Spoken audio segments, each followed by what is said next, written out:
Mėnesį trukusios pertraukos Panevėžio Ekranas šį sekmadienį grįžta į Aukštaitijos stadioną.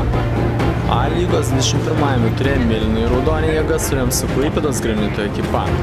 Pirmajame rate ekraniečiai su Uostamiesčio komanda išsiskyrė taikiai 1-1. Antrajame rate Panevėžio ekipa išvykoje palaužė varžovus 3-1. Sekmadienį mačo pradžia 17 val. O šių rungtynių kaina brangus taškai reikalingi siekiant turnyro lentelėje kilti į viršų. Atvykit, palaikyk mėlynai raudonus. Ką komanda, visi pasiruošę?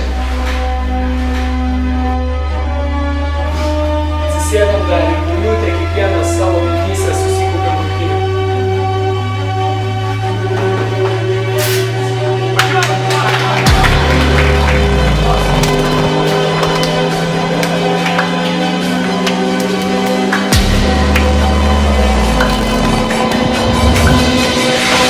Vienas iš kitas svarbiausias. Davai, žiūrėk! 1, 2, 3!